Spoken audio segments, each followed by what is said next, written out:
How the Mind Works, Part 2. In the last video, we talked about the first two truths or principles of how the mind works.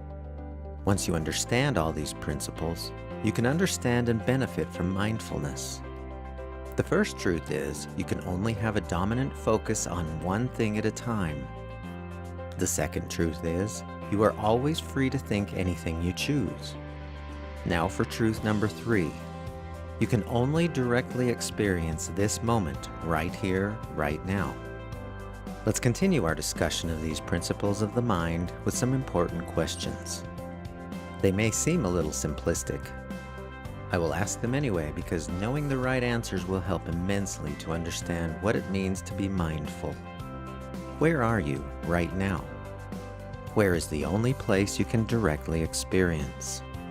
The only correct answer to this question, and it is the same answer every moment of your life, is here. You cannot be anywhere else but here. Certainly you can think you're in other places, or you can simply think about other places, but you can't directly experience any of those other places that aren't where you are. Where are you not? Everywhere else. Anywhere else. You can't directly experience any place where your senses can't directly observe. You can't be at the store while you're driving to the store. While you're driving to the store, your here is in the car. But you can't directly experience the store until you're at the store. You can only directly experience where you are. I know this sounds strange, but hang in there. This will all make perfect sense in a moment. The next couple of questions are similar to the previous ones. At what point in time are you always? When is the only time that you can directly experience? The only correct answer to this question, and it is always the same answer, is now. You can't be in your own future, nor can you be in your own past. Certainly you can think of these times, you can make up all kinds of things about the future and the past, but you can never directly experience them. Imagine how cool it would be if I could experience my own future. I'd transport myself to 1 year from now, find out which stock has done the best between now and then, come back to now, and buy a truckload of that stock. If I could relive a past event, I would go back to a decision I made that didn't turn out so well and make a different decision so things would turn out better. Those both sound absurd because you and I cannot directly experience the future or the past. Nobody can. We are all stuck firmly in this moment called right now. There is never a time for you, me, and everyone else when it is not right here, right now for us. This is our reality. It is what is. Always. All the confusion clears up when we realize that there is only one time and that time is now. If you are willing to experience the truth that it is right now, your problems about the past and future will clear up. Why? Because there is no past or future. There is only right now. If you are stuck in what you call the past, you are stuck right now. If you spend your time daydreaming about the future, you do that process right now. You can't even go to these places called the past and the future. They are not real. Here and now is a stress-free place. The next principle of the mind suggests that your here and now is a safe and stress-free place. There is no stress in this present moment, except for very rare occasions, less than 1% of the time. How could that be possible if stress seems to be such a constant concern in life? Let's return to an idea in previous videos regarding the stress response. Remember that the stress response is designed to keep us safe in the presence of physical danger. Recall also that you're in physical danger less than 1% of the time. So the rest of the time, you're safe. By the way, here's another interesting idea. You can only be in physical danger right now. If you take the time to really examine your thoughts that lead to activation of the stress response, they are focused on either the past or the future. Examples of future or past threat thoughts. You stress about the upcoming speech that you have to give in front of a group of people. Future. You relive in your mind the argument you had with someone earlier in the day. Past. You feel anxious about calling the person who owes you money. Future. You feel embarrassed because you said something to some acquaintances that you think they took the wrong way. Past. These future and past thoughts send a message to your hypothalamus, endocrine system, and nervous system to activate the stress response if there happens to be any threat thoughts among those future and past thoughts. But none of those false emergencies are happening right now. What is happening right now is almost always free from any danger or any real threat. This brings us to the final mindfulness principle. Notice the synergy.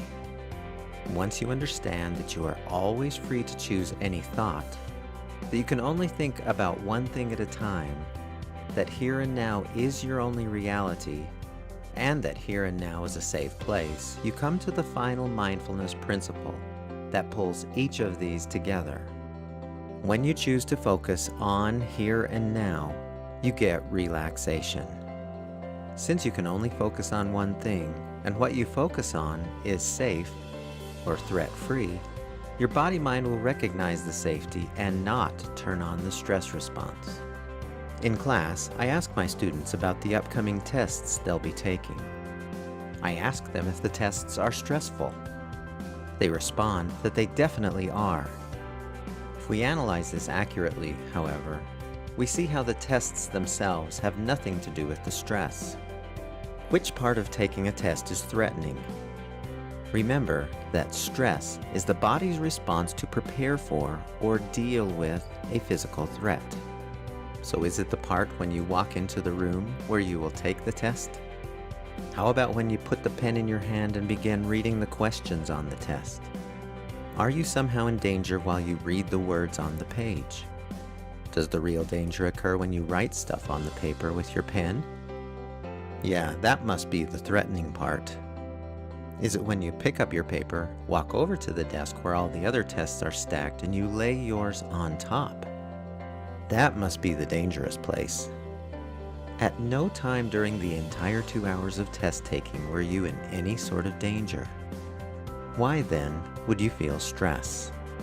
Stress happens when your thoughts project into your future or past, and those thoughts include pain of any kind. Remember the uh-oh or I'm in danger thoughts. These are almost always thoughts about the future and the past. These kinds of thoughts are what cause the stress response to turn on. As I have mentioned several times, it is rarely, if ever, the current experience or event that causes the threat. As another example, let's return to our player shooting a foul shot that I mentioned earlier. Let's say you are the coach of a basketball team. Your team is ahead by 1 point, and there are 2 seconds left in the game.